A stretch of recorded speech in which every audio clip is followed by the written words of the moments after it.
donné, elle a senti quelque chose qu'il a attrapé à travers le mur, en fait, derrière elle, qu'il a attrapé et qui essayait de l'étouffer, quoi. La feuille elle commence à tourner et à revenir sur elle-même. Et dans la nuit, je vois mon père dans cette même chambre d'hôpital. Et j'entends la porte s'ouvrir et quelqu'un marcher derrière moi. Donc je me retourne et forcément, personne. Bonsoir à tous, on se retrouve ici dans cette forêt au milieu de nulle part. Et vous voyez, je suis bien accompagné. Je suis avec Mathieu de Paranormal Karma et Alex de la chaîne Paralex. On est ici, donc on va raconter des histoires pour une spéciale Halloween. On va raconter des anecdotes paranormales qui nous est arrivées à nous-mêmes ou à nos proches. Et donc voilà, on va chacun raconter une histoire différente. Et vous pourrez retrouver donc les autres parties sur les chaînes respectives de Mathieu et d'Alex. Donc cette vidéo sera en 3 parties au final. Donc n'hésitez pas à regarder la partie 1 sur la chaîne d'Alex et la partie 3 du coup sur la chaîne de Mathieu. N'hésitez pas à vous abonner, à lâcher le petit pouce bleu, ça fait toujours plaisir et ça soutient énormément.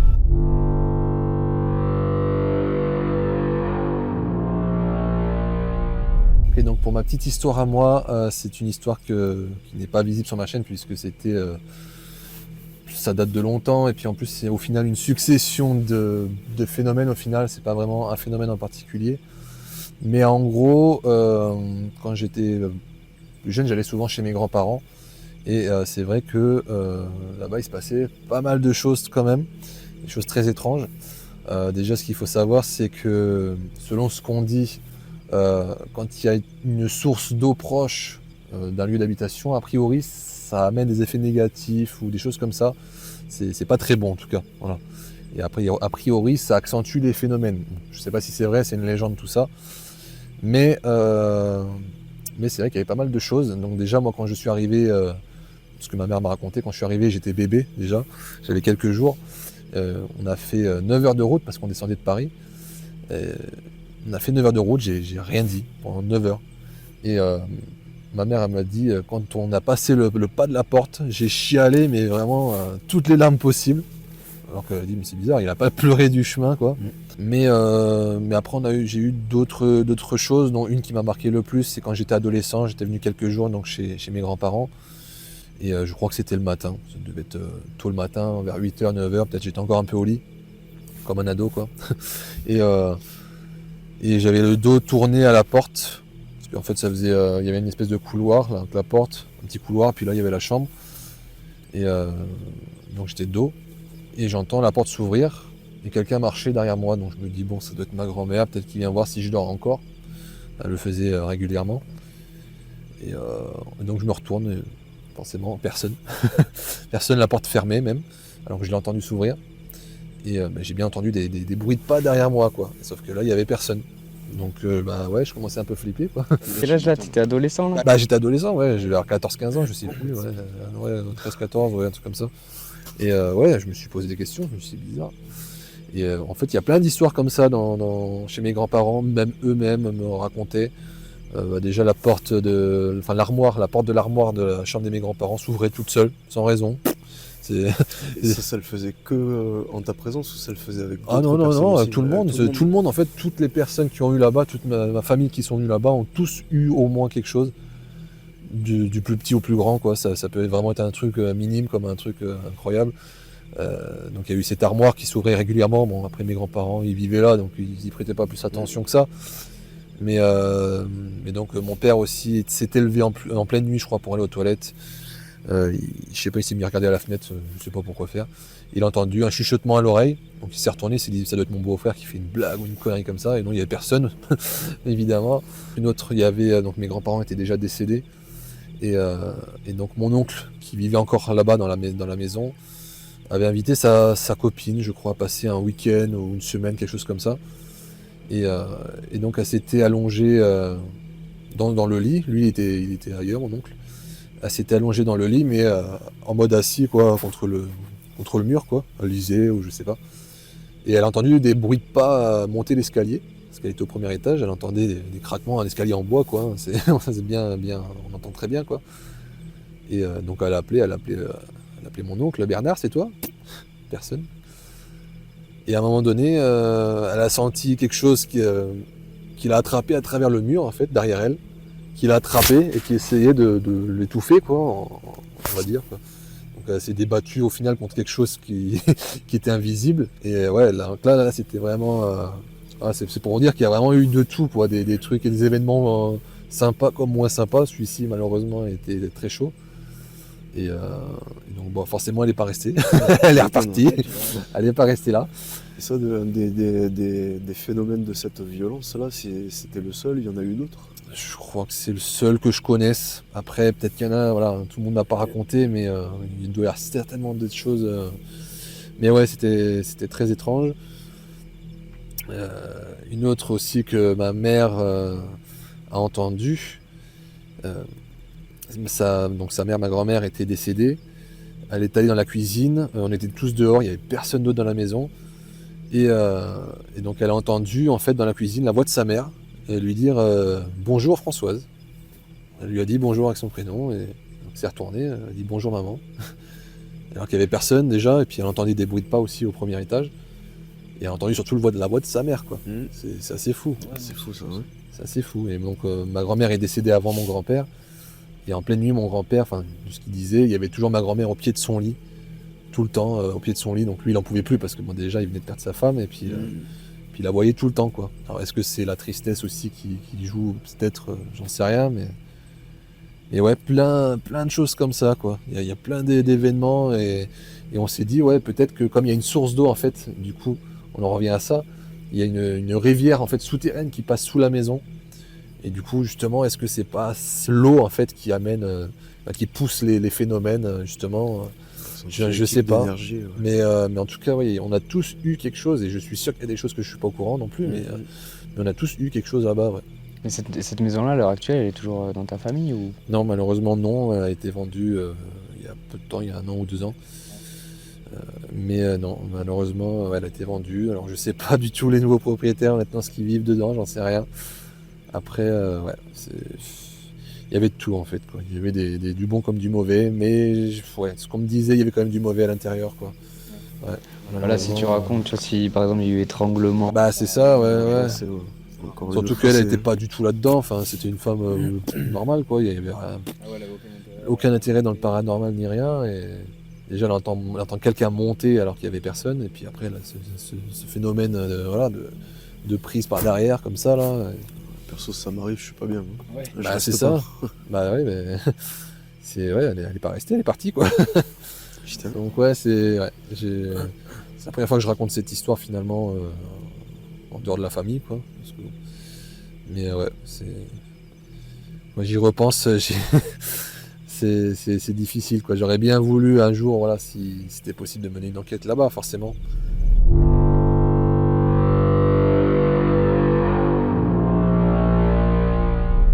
Et bien pour mon histoire à moi, ça se passe chez moi une nouvelle fois. Dans ma nouvelle maison, cette fois-ci celle où j'habite actuellement. J'en ai eu marre d'ignorer tout ce qui se passait autour de moi ou chez moi. Et c'est pour ça que j'ai commencé les vidéos sur YouTube dans ce domaine-là, pour vraiment essayer de trouver des réponses, de réelles réponses à ce qui pouvait se passer chez moi. C'est aussi pour ça que je prospecte à l'extérieur, c'est pour apprendre et tout, et essayer de comprendre pourquoi il se passe autant de choses.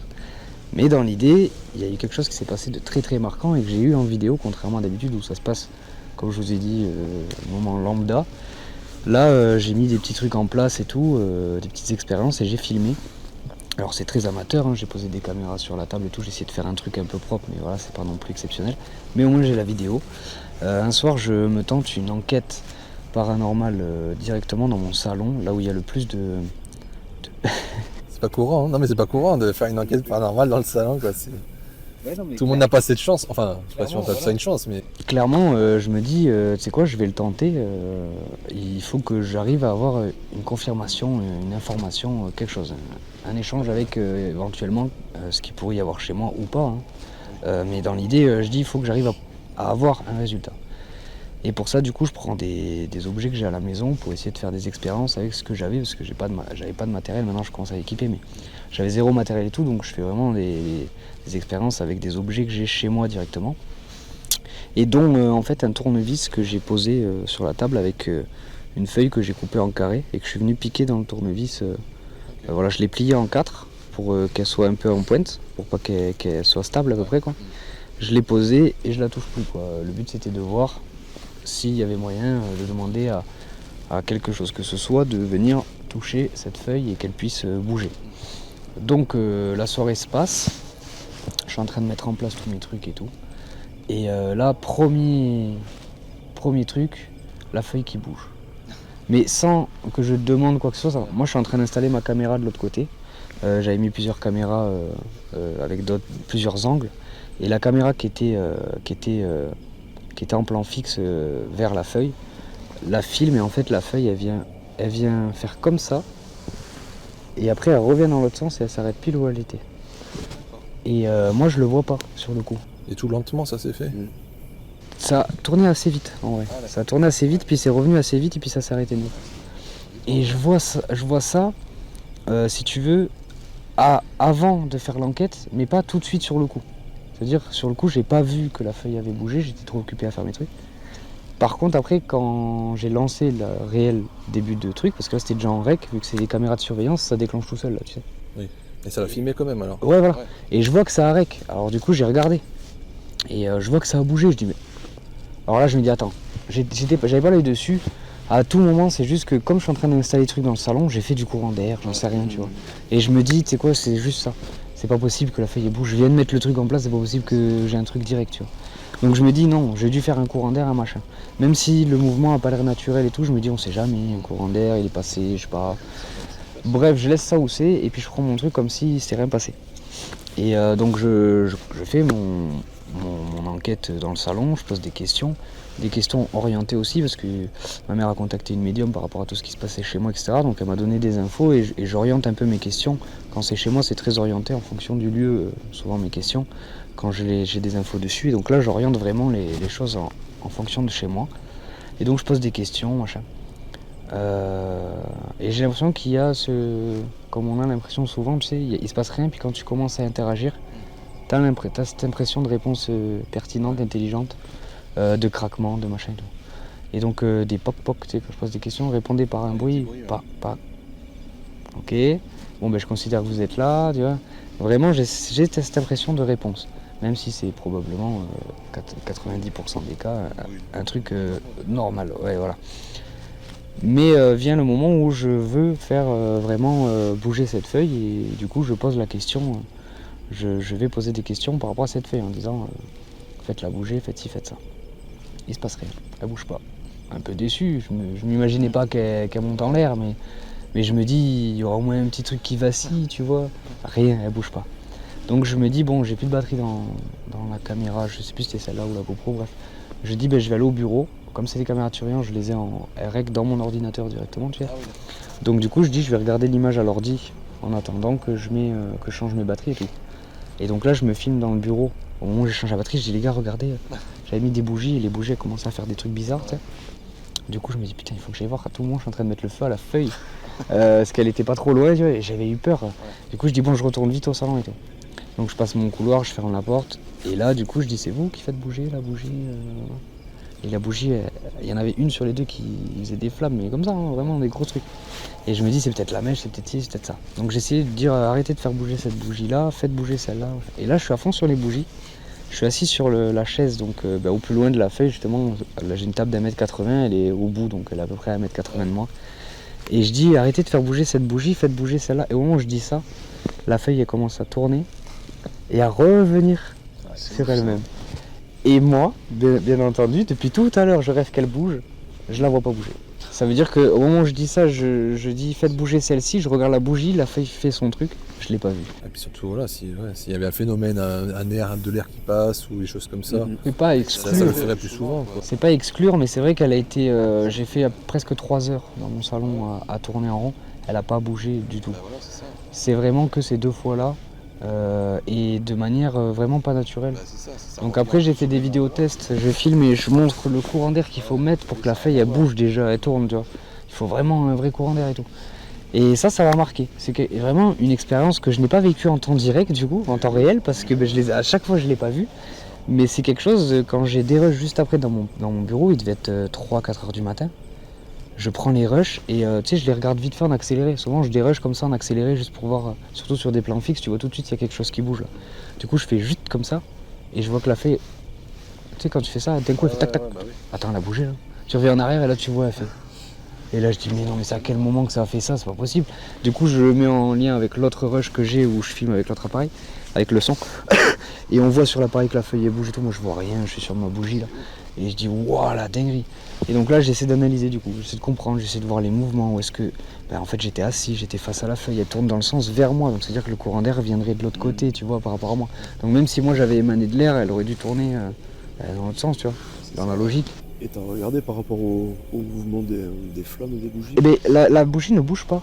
Ouais, à ce moment-là. À ce moment-là, en fait, si tu veux, la bougie, elle fait toujours son truc de vers le haut, comme ça. Mais elle n'a pas justement de courant d'air vers la feuille. Parce que ce qui se dit, c'est que, bon, à condition qu'il n'y ait pas de vent, de quoi que ce soit dans la pièce, quand t'as la flamme d'une bougie qui vacille, ça veut dire qu'il y a une présence.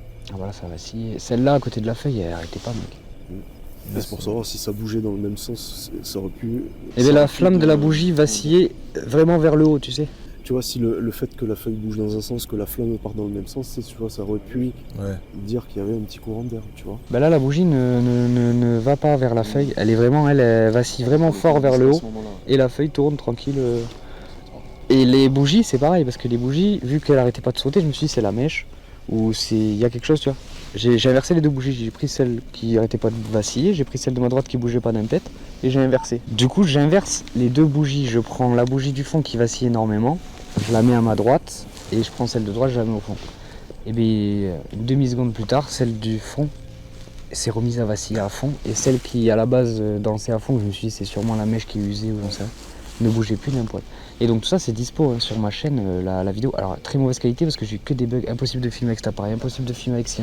Je l'ai fini à la GoPro avec un vieux micro, ouais. Donc on peut le voir. Si j'ai pu filmer avec celui-là parce que c'est avec celui-là qu'on a les rushs de la feuille. J'ai les caméras de surveillance qui fonctionnaient. Bon, sur les trois j'en ai qu'une qui fonctionne, mais vas-y au moins j'en ai une. Et c'est assez impressionnant et pour l'instant j'arrive pas à me l'expliquer de manière rationnelle. Je me dis c'est un courant d'air. Mais ça paraît pas pertinent par rapport au fait que la bougie bouge pas, au fait que le sens dans lequel elle tourne et tout, c'est très bizarre. Ça ramène sur place en plus. Ouais, c'est quelque chose que pour l'instant j'ai du mal à élucider. Donc ouais, assez bluffant comme phénomène. Très, très étrange cette histoire. Ouais, ça m'a marqué de fou ça. Ça c'est vraiment le premier truc que j'ai vu, que j'ai eu en vidéo d'assez concret pour dire vous voyez, je comprends pas. Aidez-moi, je comprends pas. Voilà, c'est un truc qui m'a marqué quand même. Ouais,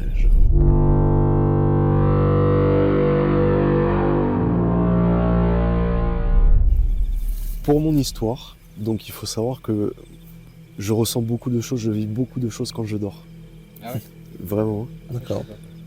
Et en fait, je dois être connecté. Quand je pars, là, je pars loin dans mes rêves, je sais pas, mais. Ah, c'est vraiment dans tes rêves, quoi. Ouais. Mais toujours à chaque fois, dans l'entre-deux, tu vois. Là, je suis éveillé, mais endormi quand même, tu vois. Et toujours. Une porte à ce moment-là, quoi. Ouais, et tu sens que dans ton corps, t'es là, tu peux pas bouger, tu vois. Ouais. T'essayes, tu peux pas. Donc tu rêves éveillé, en fait. Tu vois ce que je veux dire? Donc cette histoire-là se passe encore une fois quand je dors. Et c'était en 2019. En 2019, je faisais une formation pour exercer mon métier que je fais actuellement. C'était une formation de 9 mois, c'était vraiment très intensif. En plus, 9 mois, on a eu la période d'été entre les deux. Il faisait très chaud, on se dépensait pas des masses, mais psychologiquement c'était dur. Dans la formation, on a tous perdu des kilos, on avait des cernes jusque-là, on tombait comme des mouches. On craquait les uns après les autres. Enfin, franchement, c'était éprouvant comme formation. Mais c'était une belle expérience de vie. Bref, tout ça pour dire que durant cette formation, on avait tellement bien bossé, on avait corvé comme des porcs, on était en avance sur le programme.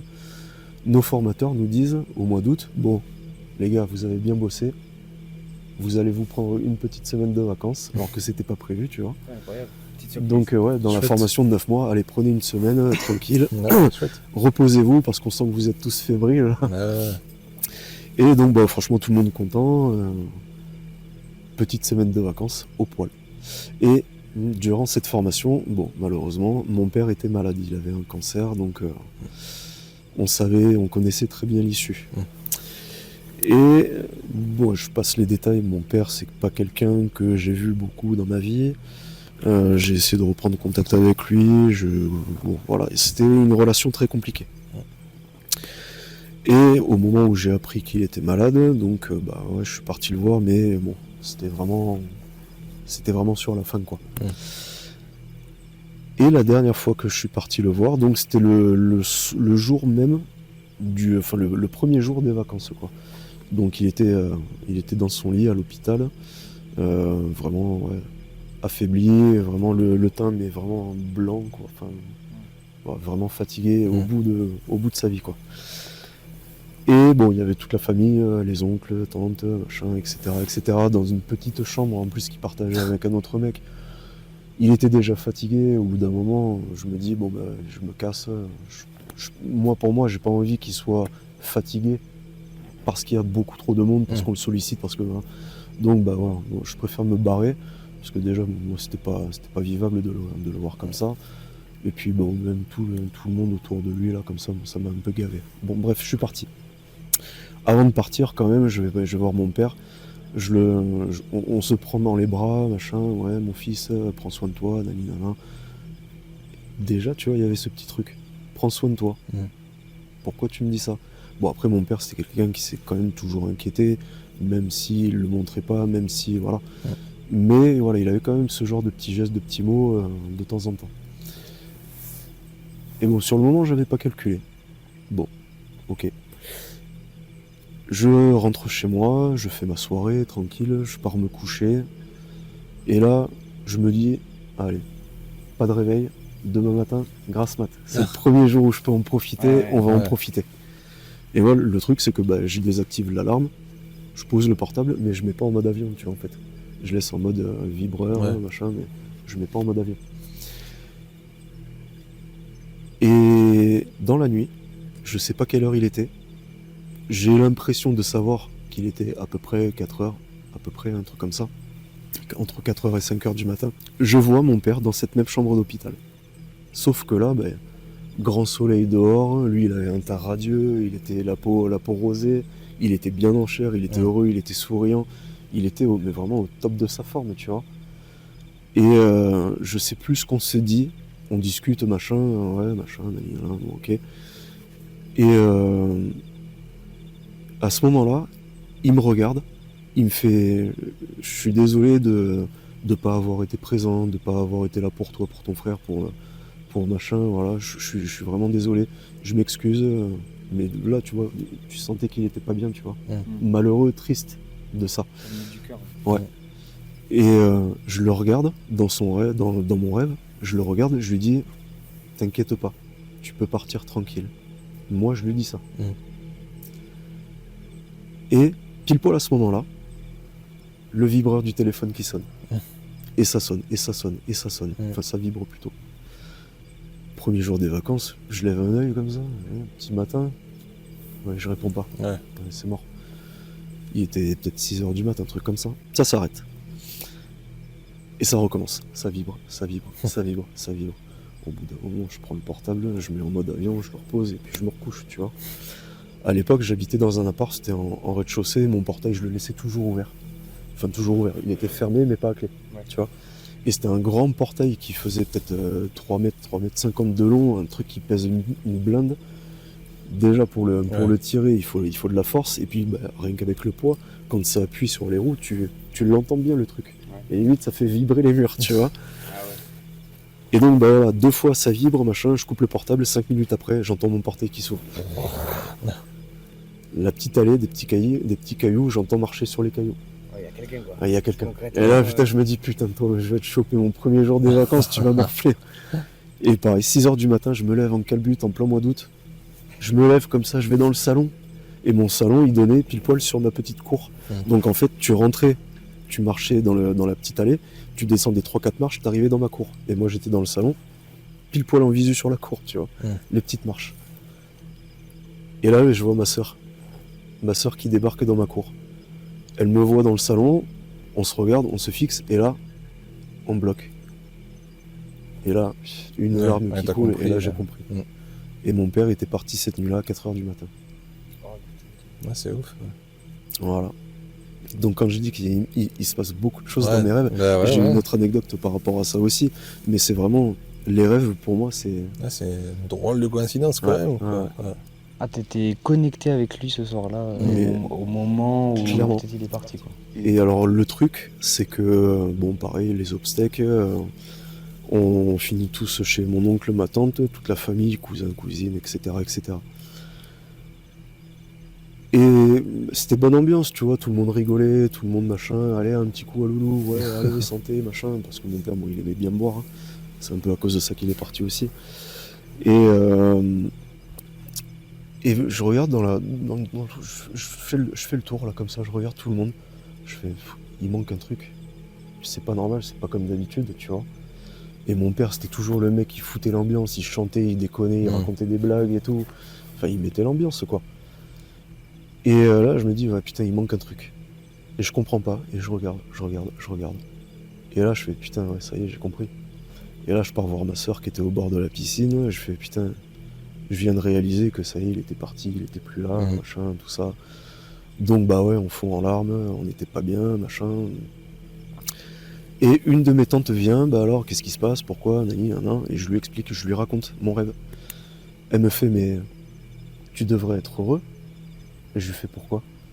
Parce que ton père, il est venu voir certaines personnes avant de partir, mais pas tout le monde. Je crois, en gros, il est venu voir ses 2 sœurs, il est venu me voir moi et une 4e personne, en fait. Et en fait, elle me dit, bah, estime-toi heureux qu'il soit venu te dire au revoir, au moins une dernière fois, tu vois. Parce qu'il l'a pas fait avec tout le monde. Donc ouais, c'est que vraiment, ça partait, lui, de son intention. Il voulait... Alors, je sais pas comment ça s'explique, hein. Si quelqu'un a la réponse, ouais, faut pas hésiter à me la donner. Je sais pas comment ça s'explique, mais un peu comme mon grand-père. Il voulait tellement ça que ouais, ça s'est produit. Ça s'est produit. On dirait quand ils veulent vraiment un truc, ils peuvent y parvenir derrière. Ouais. C'est peut-être le principe Ouais. justement quand on dit qu'il y a un esprit qui est bloqué dans un lieu, qu'il a encore quelque chose à faire justement. C'est peut-être le même principe. En fait, quand il meurt, il a toujours cette quête à faire et au final, et même après la mort, il reste. C'est du principe qu'ils sont bloqués, mais s'il faut, ils veulent être là. Ils ont pas envie de Peut-être qu'il partir. y en a qui veulent, ouais. C'est ça. Il y en a qui veulent aussi. Mais il y a un mec là, le mec là dont je vous ai parlé, Ibarhammer d'ailleurs. Salut Ibarhammer. Justement, lui, il parle de ça. Il dit que oui, il y a des entités, il y a des âmes qui lui demandent fais-moi partir, s'il te plaît, dans la lumière. Ouais. Et il essaye un peu, mais tu vois, il y a certaines âmes, il n'y arrive pas parce que elles n'ont pas envie de partir. Ou alors à l'inverse, envoie-moi vers le bas astral, machin, j'ai pas envie de partir dans la lumière. Enfin, tu vois. Voilà ma petite histoire. Bon, c'était cool. En tout cas, merci à vous deux. C'était Avec plaisir. des histoires très, très intrigantes quand même. J'espère que ça vous a plu à vous aussi. N'hésitez pas à laisser un petit commentaire. Si jamais vous avez peut-être des réponses à nos questions, à nos mystères, voilà, ce qui nous est arrivé. Et n'hésitez pas à vous abonner en tout cas si ça vous a plu. Vous retrouverez aussi du coup la partie 1 sur la chaîne de Paralex et la dernière partie sur la chaîne de Paranormal Karma. On vous dit à très bientôt. Ciao, ciao. Ciao.